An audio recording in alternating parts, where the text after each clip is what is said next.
नमस्कार, आप सभी को बात करते हैं उत्तर प्रदेश, यूपी और देश दुनिया से जुड़ी सबसे बड़ी महत्वपूर्ण काम की बड़ी खबरें।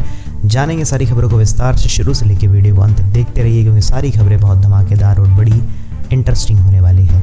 चलिए शुरू करते हैं पहली खबर से। उससे पहले आपसे निवेदन, इस वीडियो को लाइक नहीं किया तो लाइक कर दीजिए। चलिए बात करते हैं सबसे पहली बड़ी महत्वपूर्ण इंपॉर्टेंट खबर से लेके। जी हाँ, पहले जान लेते हैं यूपी के वेदर यानी मौसम के बारे में।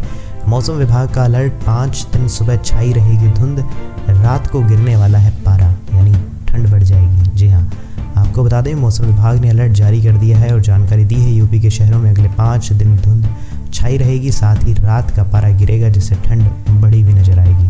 जी हाँ, और इसलिए आपको बता दें दिन में छांव वाले स्थानों पर ठंडक का एहसास दिखेगा। और सबसे बड़ी चीज़, आर्द्रता का अधिकतम प्रतिशत 93 रहा है। मौसम में थोड़ा सा आपको पता है कि बदलाव देखने को मिलेगा क्योंकि सर्दियां तो आएगी, ऑब्वियस सी बात है। काफ़ी पहले सर्दियां आ जानी चाहिए थी लेकिन इस बार थोड़ा सा डिले देखने को मिला है।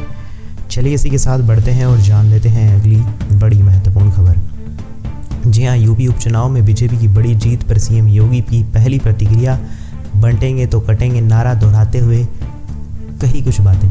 जी हाँ, आपको बता दें उत्तर प्रदेश के अंदर विधानसभा उपचुनाव के भाजपा एनडीए की जबरदस्त बढ़त पर मुख्यमंत्री योगी आदित्यनाथ का पहला रिएक्शन सामने आ ही गया है जिसका बेसब्री से सबको इंतजार था। जी हाँ, विधानसभा उपचुनाव की कमान मुख्यमंत्री योगी ने अपने हाथों में ले ली है और उन्होंने सभी 9 विधानसभा सीटों फुलहरी, कटहरी, खुदगरी और गाजियाबाद, खैर, करहल, सीसामऊ, मझवा और मीरापुर में 30 मंत्रियों को प्रभारी मंत्री के रूप में तैनात किया था। और आपको बता दें ये बहुत बड़ी जीत है वैसे देखा जाए, और सभी प्रत्याशियों को बधाई दी और उन्होंने कहा बटेंगे तो कटेंगे। जी हाँ, एक रहेंगे सेफ रहेंगे।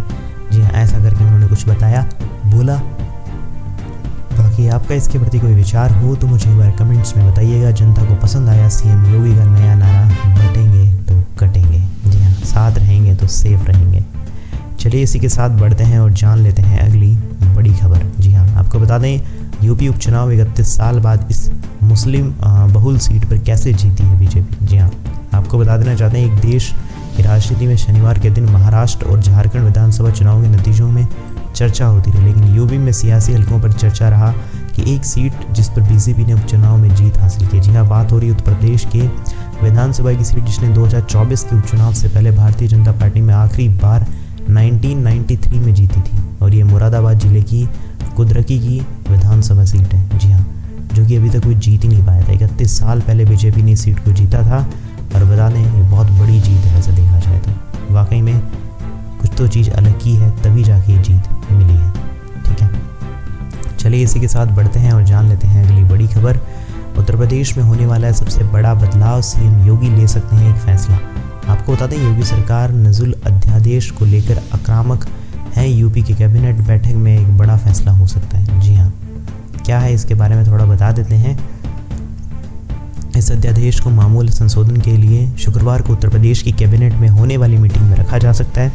शुक्रवार शाम को बैठक होने वाली थी। बैठक में अनुमोदित होने के बाद अध्यादेश को दोबारा विधानसभा परिषद में हवाले के लिए किया जाएगा। बता दें विधानसभा के मानसून सत्र के दौरान नोजल अध्यादेश विधान परिषद की परवर समिति के हवाले किया गया है।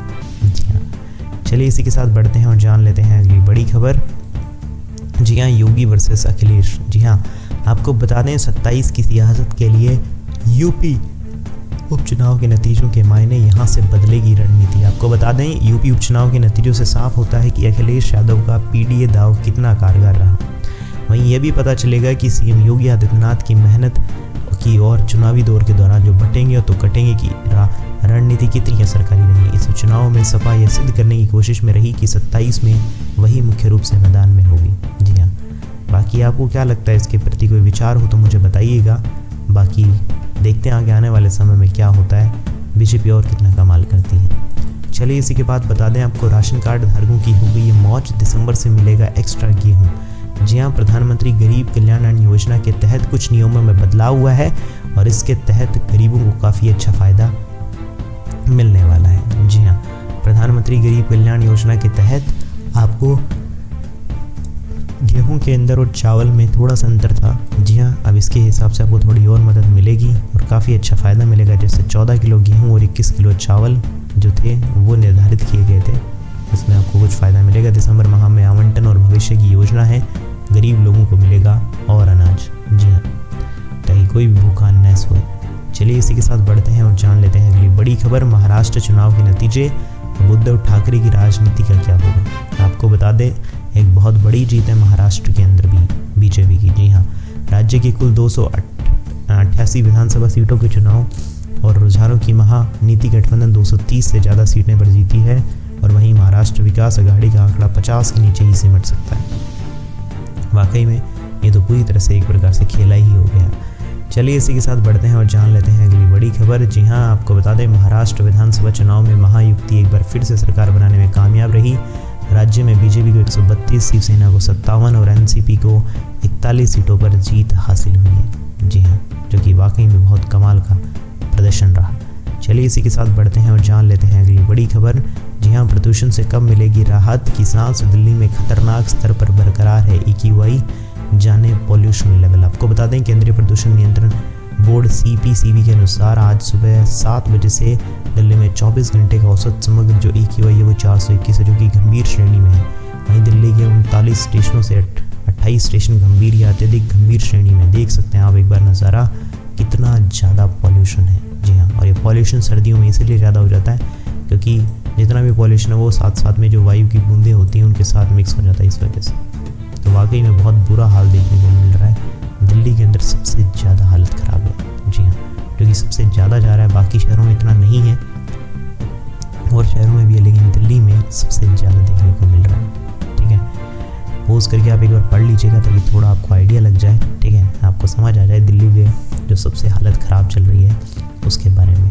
ठीक है, चलिए इसी के साथ बढ़ते हैं और जान लेते हैं अगली बड़ी खबर। जी हाँ, आपको बता दें अडानी रिश्वत मामले पर सियासत जारी है, राहुल गांधी ने की है बड़ी मांग। जी हाँ, अडानी ग्रुप में लेकर काफ़ी चीज़ें हो रही है। आपको पता है उनके ऊपर कुछ अमेरिका रिश्तों में कितना पड़ेगा असर और कुछ ऐसे केसेस देखने को मिल रहे हैं। बाकी आने वाला समय बताएगा क्या होता है, लेकिन आपको बता दें अमेरिका की कोर्ट ने गौतम अडानी समेत 8 लोगों को धोखाधड़ी और रिश्वतखोरी के मामले में आरोपी बनाने का फैसला किया है। और इन 8 आरोपियों में गौतम अडानी के अलावा सागर अडानी भी हैं और गौतम अडानी के भाई राजेश अडानी के बेटे शामिल हैं। बाकी देखते हैं क्या होता है, इस चीज़ में कोई अपडेट नहीं आया, बड़ा आता है तो मैं आपको बताता हूँ। चलिए इसी के बाद बढ़ते हैं और जान लेते हैं अगली बड़ी खबर। 25 तक बंद रहेंगे स्कूल, फिर रेड जोन में पहुंचा नोएडा ग्रेन का वायु प्रदूषण, प्रशासन ने जारी किया नया आदेश। आपको बता दें जिलाधिकारी ने वायु प्रदूषण के कारण 25 नवंबर को भी 12वीं तक के सभी स्कूलों को बंद रखने के आदेश दिए हैं और वाकई में बाहर निकलना मुश्किल हो गया है, इतना ज़्यादा प्रदूषण हो गया है दिल्ली के पास नोएडा, इसीलिए प्रदूषण और ज़्यादा बढ़ता हुआ दिख रहा है। चलिए इसी के साथ बढ़ते हैं और जान लेते हैं अगली बड़ी खबर। इन 6 बैंकों ने किए हैं नए नियमों का उल्लंघन, RBI ने किया एक्शन, ठोका लाखों का जुर्माना, कहीं इनमें आपका खाता में नहीं। आपको बता दें RBI ने 5 बैंकों को मौद्रिक जुर्माना लगाया और इस लिस्ट में प्राइवेट सेक्शन का RBL बैंक भी शामिल है। जी हाँ, आपको बता देना चाहते हैं कुछ ऐसे बैंक्स हैं जिनको काफ़ी बड़ा झटका लगा है। जी हाँ, प्राइवेट सेक्टर के RBL बैंक भी RBI ने कार्रवाई की है। गुजरात के दामोदर नागरिक कॉर्पोरेटिव लिमिटेड, द कर्जन नागरिक सहकारी लिमिटेड और बाकी कुछ बैंक्स की लिस्ट हैं, पोज करके पढ़ लीजिएगा, जिन पर 60 लाख रुपए का जुर्माना लगाया गया है RBI की तरफ से। जी हाँ, चलिए इसी के साथ बढ़ते हैं और जान लेते हैं अगली बड़ी खबर। जी हाँ, आपको बता दें बिहार बोर्ड की डेट शीट आ चुकी है। बिहार बोर्ड की डेट शीट चेक करने के लिए आप 10वीं 12वीं के एग्ज़ाम कब से हैं उसका कोई आधिकारिक जो ऐलान है वो तो नहीं किया गया, लेकिन आपको बता दें 10वीं और 12वीं की डेट शीट जारी कर दी है। बोर्ड कब कराएगी परीक्षा उसके बारे में पूरा अपडेट आने वाली वीडियोस में मैं आपको देता रहूँगा, लेकिन बिहार बोर्ड की डेट शीट को आधिकारिक वेबसाइट biharboardonline.gov.in पर जारी किया जाएगा। बिहार बोर्ड की आधिकारिक वेबसाइट डेट शीट का लिंक उपलब्ध कराया जाएगा, वहाँ पे आप एक बार पूरा का पूरा स्केड्यूल देख सकेंगे। बिहार बोर्ड के पिछले साल की परीक्षाएं बताई जा रही थी, 4 दिसंबर को वैसे कर दिया था जारी स्केड्यूल वगैरह, बाकी आने वाले समय में भी जल्दी स्केड्यूल आ जाएगा, डोंट वरी, मैं आपको अपडेट दे दूँगा। चैनल सब्सक्राइब रखिए। चलिए इसी के बाद बढ़ते हैं और जान लेते हैं अगली बड़ी खबर। ये तो लहर नहीं सुनामी थी, महाराष्ट्र के नतीजों पर बोले उद्धव ठाकरे, राहुल गांधी भी हैरान। आपको बता दें महाराष्ट्र चुनाव के नतीजों को राहुल गांधी और उद्धव ठाकरे ने अप्रत्याशित बताया। जी हाँ, कांग्रेस सांसद ने कहा कि पार्टी विस्तार से हार का विश्लेषण करेगी, क्योंकि किसी को उम्मीद नहीं थी कि यहाँ पे भी बीजेपी अपना दबदबा कायम कर पाएगी क्या, लेकिन वाकई में सच में बीजेपी ने कमाल कर दिया। कांग्रेस बोली हारने का हुआ है षड्यंत्र। जी हाँ, इस सुनामी को पहचान नहीं सके। जी हाँ, लोगों को समझ तक नहीं आया उन नेताओं को भी यह कैसे हुआ, लेकिन वाकई में सच में एक सुनामी ही थी। जी हाँ, तो ये थी उत्तर प्रदेश, यूपी और देश दुनिया की जुड़ी सबसे बड़ी महत्वपूर्ण इंपॉर्टेंट काम की कैसी लगी आपको सारी खबरें मुझे कमेंट्स में बताइएगा। वीडियो अच्छा लगा तो वीडियो को लाइक कर दीजिए। चैनल सब्सक्राइब नहीं करता तो सब्सक्राइब करके घंटी के निशान को दबाना मत भूलिएगा। मैं मिलूंगा ऐसी अच्छी और वीडियो के साथ। तब तक के लिए जय श्री राम, जय हिंद, वंदे मातरम।